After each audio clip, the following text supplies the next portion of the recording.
के मंदिर में इतनी शक्ति, क्या है इसके पीछे छुपा हुआ रहस्य?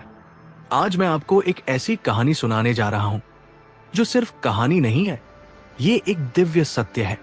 ये एक ऐसे भगवान की कहानी है जो कलयुग में हारे हुओं का सहारा बना, जिसका नाम सुनते ही रोंगटे खड़े हो जाते हैं, जिसके दर्शन मात्र से जीवन बदल जाता है।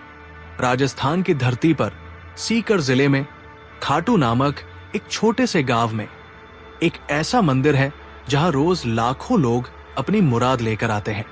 कोई रोता हुआ आता है, कोई हारा हुआ आता है, कोई टूटा हुआ आता है, लेकिन जो भी सच्चे दिल से आता है वो खाली हाथ नहीं जाता। लेकिन क्यों है इस मंदिर में इतनी शक्ति? क्या है वो रहस्य जो इस स्थान को दुनिया के सबसे चमत्कारिक धामों में से एक बनाता है?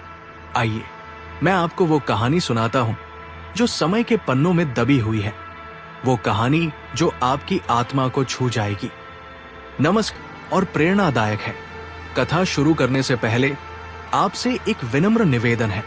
शास्त्रों में कहा गया है कि अधूरी छोड़ी गई कथा दुख और पाप का कारण बनती है, इसलिए इसे अंत तक अवश्य सुने।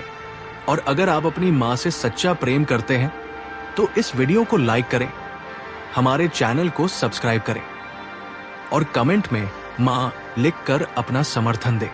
तो आइए बिना किसी विलंब के आरंभ करते हैं आज की प्रेरणादायक कथा।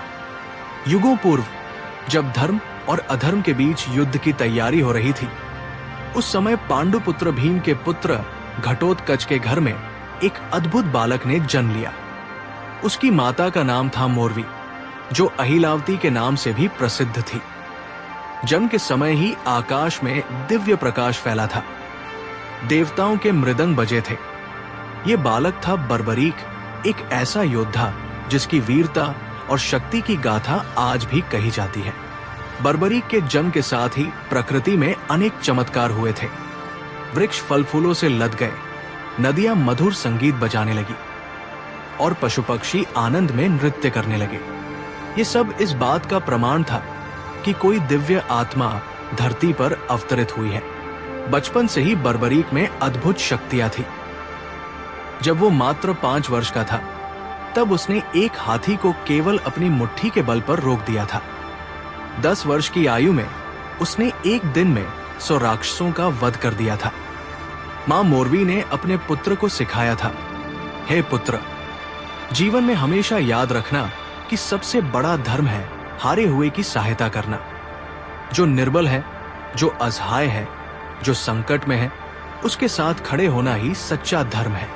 मां के इन शब्दों को बर्बरीक ने अपने हृदय की गहराई में बसा लिया था।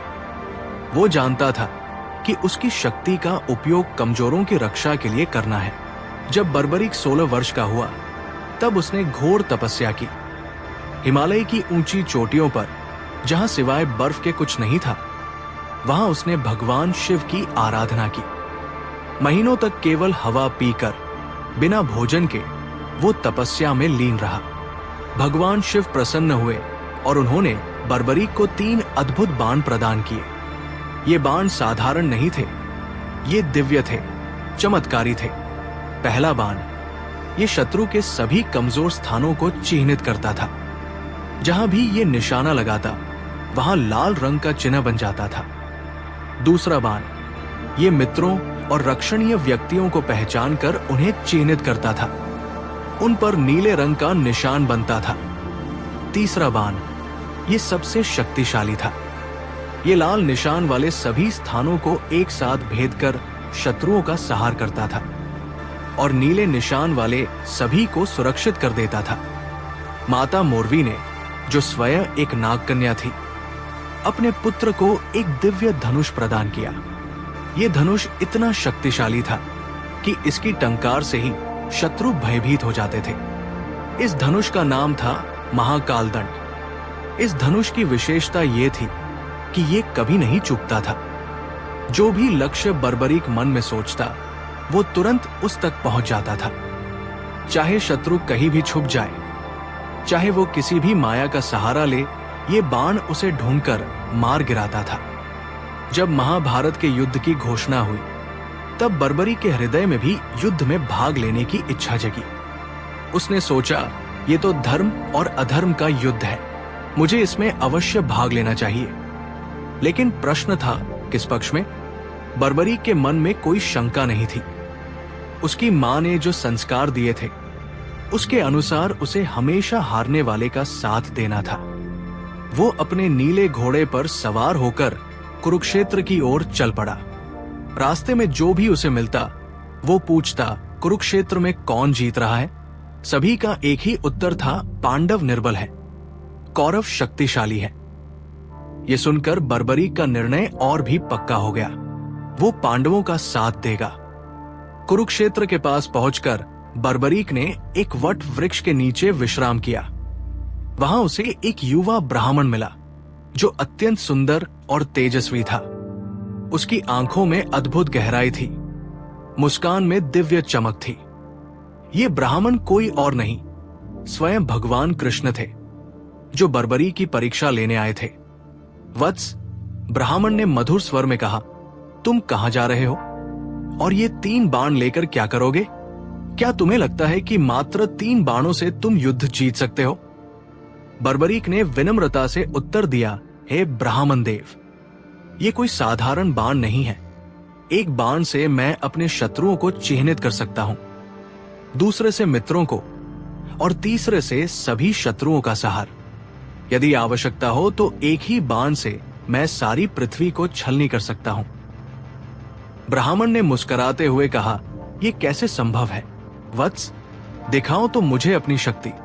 उन्होंने पास के एक विशाल पीपल वृक्ष की ओर इशारा किया और कहा, इस वृक्ष के सभी पत्तों को छेद दो, लेकिन ध्यान रहे एक भी पत्ता नष्ट नहीं होना चाहिए, केवल छेद होना चाहिए। बर्बरीक ने अपने पहले बाण को धनुष पर चढ़ाया। मन ही मन उसने संकल्प किया था, महादेव, इस वृक्ष के हर पत्ते के मध्य में छेद हो जाए। बाण छूटा और चमत्कार हो गया। वृक्ष के हजारों पत्तों में प्रत्येक के मध्य में एक सुंदर गोल छेद हो गया। पूरा वृक्ष मानो कलाकृति बन गया था। लेकिन यह चमत्कार यही नहीं रुका। ब्राह्मण के पैर के नीचे भी एक पीपल का पत्ता था जिसमें भी छेद हो गया था। बर्बरीक समझ गया कि यह कोई साधारण ब्राह्मण नहीं है। तभी ब्राह्मण का रूप बदलने लगा। उनके चारों ओर दिव्य प्रकाश फैल गया। उनके सिर पर मोरपंख का मुकुट दिखाई दिया, हाथ में सुदर्शन चक्र और मुरली। ये थे स्वयं भगवान कृष्ण। बर्बरीक तुरंत उनके चरणों में गिर पड़ा। हे जगन्नाथ, हे कृष्णा, आपने मुझ पर कृपा की, लेकिन मैं समझ नहीं पा रहा कि आप मुझसे क्या चाहते हैं। भगवान कृष्ण ने बर्बरीक को उठाया और प्रेम से कहा, वत्स, मैं तुम्हारी शक्ति से प्रभावित हूं, लेकिन एक समस्या है। तुम्हारी शक्ति इतनी महान है कि यदि तुम युद्ध में भाग लोगे तो पूरा युद्ध असंतुलित हो जाएगा। भगवान कृष्ण ने समझाया, तुमने कहा था कि तुम हारने वाले का साथ दोगे, लेकिन सोचो, यदि तुम पांडवों के साथ मिलकर कौरवों को हरा दोगे तो फिर कौरव हारने वाले हो जाएंगे। तब तुम्हारा धर्म होगा कौरवों का साथ देना, और यदि तुम कौरवों का साथ दोगे तो पांडव हार जाएंगे। तब तुम्हें पांडवों का साथ देना होगा। इस तरह तुम अकेले ही पूरा युद्ध लड़ोगे और सभी महारथी केवल तमाशबीन बनकर रह जाएंगे।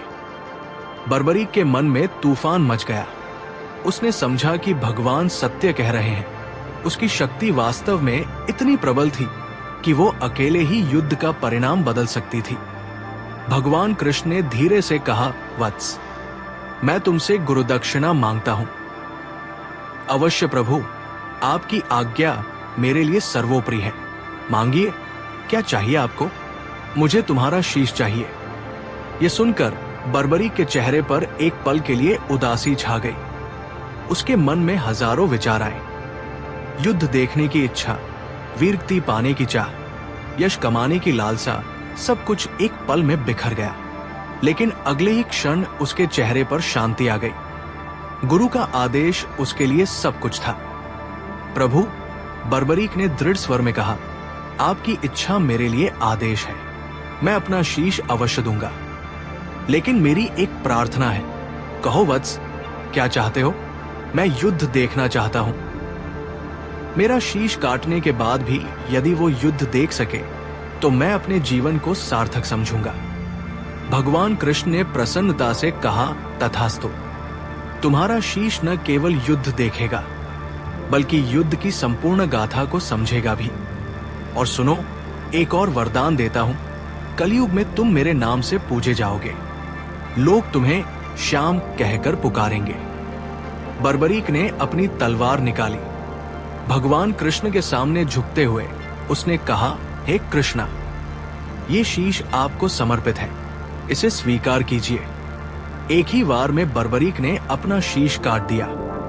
आकाश से पुष्प बरसने लगे, देवताओं के मृदंग बजे और एक दिव्य प्रकाश चारों ओर फैल गया। कटा हुआ शीश भूमि पर गिरा, लेकिन उसकी आंखें खुली रही, चेहरे पर तेज बना रहा। भगवान कृष्ण ने उस शीश को उठाकर कुरुक्षेत्र के युद्ध क्षेत्र के पास एक ऊंचे स्थान पर रखा, जहां से संपूर्ण युद्ध दिखाई देता था। 18 दिन तक चले महाभारत के युद्ध में बर्बरीक का शीश सब कुछ देखता रहा। उसने देखा कि कैसे महान योद्धा एक एक करके वीरगति को प्राप्त होते गए। उसने देखा भीष्म का शरशय्या, अर्जुन की वीरता, कर्ण का दान, द्रोणाचार्य का त्याग, लेकिन सबसे बढ़कर उसने देखा भगवान कृष्ण की लीला, कैसे वे धर्म की स्थापना के लिए हर पल युद्ध को संचालित कर रहे थे। युद्ध समाप्त होने पर जब पांडवों में विवाद हुआ कि सबसे बड़ा योद्धा कौन था, तब भगवान कृष्ण ने बर्बरीक के शीश से पूछा, तुमने पूरा युद्ध देखा है, बताओ सबसे महान योद्धा कौन था? बर्बरीक के शीश ने उत्तर दिया, प्रभु, मैंने देखा कि युद्ध में केवल आपका सुदर्शन चक्र और द्रौपदी के बाल दिखाई दे रहे थे। चक्र शत्रुओं का संहार कर रहा था और द्रौपदी के बाल धर्म की रक्षा कर रहे थे। बाकी सभी योद्धा तो केवल निमित्त मात्र थे। ये सुनकर सबको समझ आया कि युद्ध का वास्तविक संचालक भगवान कृष्ण थे। युद्ध समाप्त होने के बाद बर्बरीक का शीश रहस्यमय रूप से गायब हो गया। कहा जाता है कि वो आकाश मार्ग से उड़ता हुआ राजस्थान की दिशा में चला गया। सैकड़ों वर्ष बीत गए, कलयुग का प्रभाव बढ़ने लगा, धर्म की हानि होने लगी, अन्याय बढ़ने लगा, लोग दुखी होने लगे।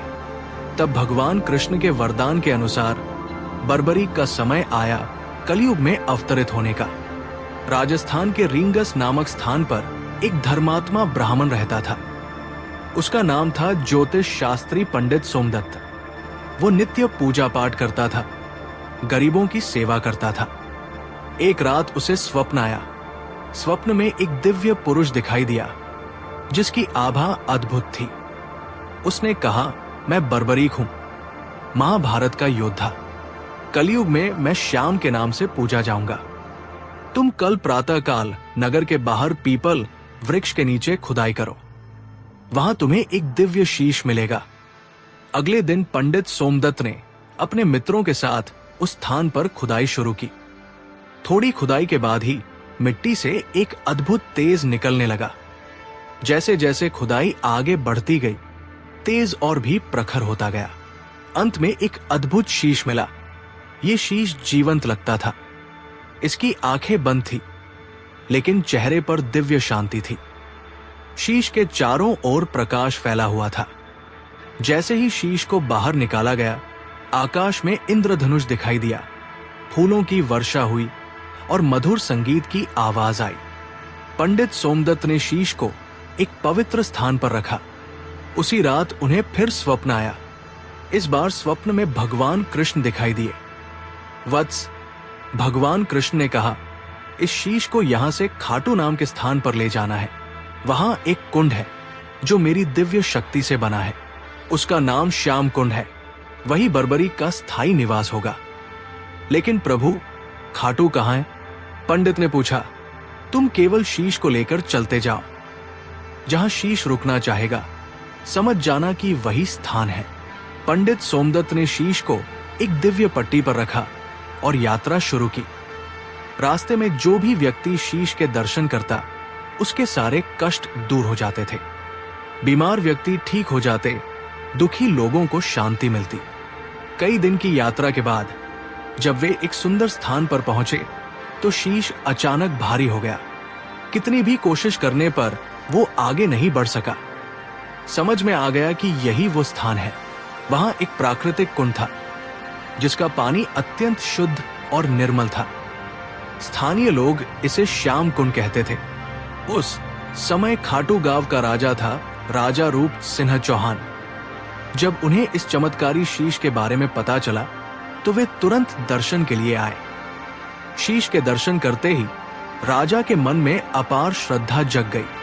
उन्होंने तुरंत वहां एक भव्य मंदिर बनवाने का निर्णय लिया। मंदिर का निर्माण अद्भुत तरीके से हुआ। दिन में जितना काम होता, रात में उससे दोगुना काम अपने आप हो जाता। मजदूर कहते कि रात में दिव्य शक्तियां काम करती दिखाई देती थी। जब मंदिर तैयार हो गया और शीश को वहां स्थापित किया गया तो पहली बार आरती का आयोजन हुआ। राजा रूप सिंह चौहान ने स्वयं आरती उतारी। आरती के दौरान एक अद्भुत चमत्कार हुआ। शीश की आंखें खुल गई और उन आंखों में इतना तेज था कि सभी लोग चकित रह गए। ऐसा लगता था जैसे कोई जीवंत व्यक्ति सामने बैठा हो। उसी दिन से ये परंपरा शुरू हुई कि श्याम बाबा नित्य अपने भक्तों के दर्शन देते हैं। उनकी आंखों में वही दया भाव है जो महाभारत के समय था, वही करुणा है जो हारे हुओं के लिए थी। श्याम कुंड में एक विशेष रहस्य है। इसका पानी कभी कम नहीं होता, कभी ज्यादा नहीं होता। हजारों लोग रोज इसमें स्नान करते हैं, लेकिन पानी का स्तर वही रहता है। वैज्ञानिकों ने इसकी जांच की, लेकिन कोई भूमिगत जल स्रोत नहीं मिला। ये रहस्य आज भी बना हुआ है। कहा जाता है कि ये कुंड सीधे क्षीर सागर से जुड़ा है, जहां भगवान विष्णु विराजते हैं। इसीलिए इसका पानी कभी समाप्त नहीं होता। श्याम बाबा की मूर्ति के ठीक नीचे एक गुप्त कक्ष है। कहा जाता है कि वहां बर्बरीक के तीनों दिव्य बाण रखे हुए हैं। ये कक्ष तब तक नहीं खुलेगा जब तक कलयुग में धर्म का सर्वनाश नहीं हो जाता। जब कलयुग के अंत में पाप अपने चरम पर पहुंचेगा, तब ये कक्ष खुलेगा और श्याम बाबा अपने दिव्य बाणों के साथ धर्म की स्थापना करेंगे। भविष्य पुराण में लिखा है कि कलयुग के अंत में एक नील घोड़े पर सवार होकर एक योद्धा आएगा जो धर्म की स्थापना करेगा। श्याम बाबा के भक्त मानते हैं कि ये योद्धा श्याम बाबा ही होंगे। मंदिर के पुराने शिलालेखों में एक नील घोड़े का चित्र है जिस पर एक योद्धा सवार है। ये चित्र रहस्यमय है और इसका अर्थ आज तक कोई नहीं समझ सका। श्याम बाबा के 11 नाम हैं और ये संख्या भी रहस्यमय है। इन 11 नामों में छुपी हुई है कलयुग की संपूर्ण गाथा। प्रत्येक नाम एक युग की समस्या का समाधान है। जब कोई भक्त पूरी श्रद्धा के साथ इन 11 नामों का जाप करता है तो उसकी सभी समस्याएं हल हो जाती हैं। लेकिन ये तभी संभव है जब भक्त का हृदय पूर्णतः शुद्ध हो। श्याम बाबा से जुड़ी कुछ संख्याएं विशेष है।